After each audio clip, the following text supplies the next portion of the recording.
Bugun Xorazm viloyati Ichki ishlar boshqarmasida O'zbekiston aralash jang san'ati MMA assotsiatsiyasi Xorazm viloyati bo'limining navbatdan tashqari saylov konferensiyasi bo'lib o'tdi.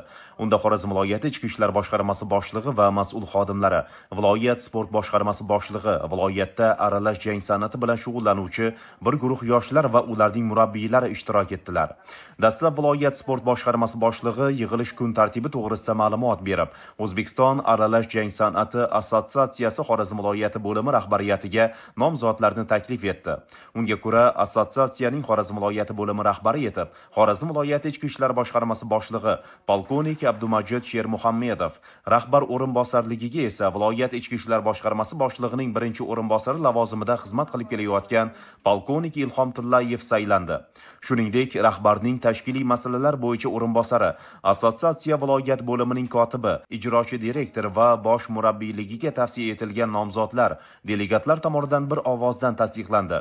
Shundan keyin viloyat Ichki ishlar boshqarmasi boshlig'i so'zga chiqib, yuksak ishonch uchun barchaga minnatdorchilik bildirib, kelgusida viloyatimizda aralash jang san'atini yanada rivojlantirish maqsadida yoshlar orasida ushbu sport turini ommalashtirish, ularga zarur infratuzilma yaratilishini ta'kidlab o'tdi.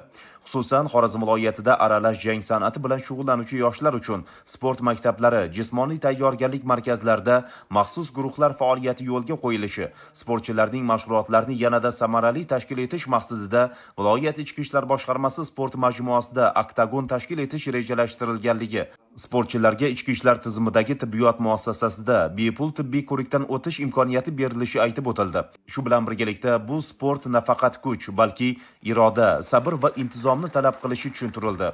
O'z navbatida yig'ilishda ishtirok etgan mutasaddilar va sportchilarning fikr-mulohazalari eshitilib, tegishli chora-tadbirlar belgilab olindi. Shundan keyin assotsiatsiyaning viloyat bo'limi rahbari hududlarda yoshlarning aralash jang san'ati bilan shug'ullanishi uchun yaratilgan shart-sharoitlar bilan bevosita tanishish uchun Urganch shahridagi sport majmuasiga tashrif buyurdi. U yerda sportchi yoshlar bilan uchrashib, ularning kelgusi orzulari va rejalari to'g'risida suhbatlashdi. Majmuada yaratilgan shart-sharoitlar yuqori baholanib, bu kabi sport zallarini viloyatning barcha shahar va tumanlarida tashkil etish va shu hududda istiqomat qiluvchi yoshlarni ko'proq jalb etish belgilab olindi. Shug'ullanuvchi yoshlarning jismoniy imkoniyatlari va tayyorgarlik jarayonlari ko'rgazmali tarzda namoyish etildi. Muhtaram Prezidentimiz va hurmatli Ichki ishlar vazirligi rahbariyatiga, Xorazm viloyati Ichki ishlar boshqarmasi rahbariyatiga o'z minnatdorchiligimizni bildiramiz. Hozirgi kunda aralash jang san'at assotsiatsiyasiga e'tibor kuchli qaratilyapti. Shu bizaga e'tibor ajratilayotgan anjomlar hammasi bilan shug'ullanib, sportchilarimiz nafaqat O'zbekistonda, boshqa davlatlarda, dunyo bo'ylab O'zbekiston bayrog'ini yuqori cho'qqilariga ko'tarishga harakat qilamiz. Xorazm viloyatida aralash jang san'ati yoshlar irodasi va kuchi ramziga aylanadi desak mubolag'a bo'lmaydi. Assotsiatsiyaning asosiy maqsadi yoshlarni sog'lom turmush tarziga undash, ularni jismonan baquvvat, ma'nan yetuk va vatanparvar shaxslar etib tarbiyalashdir.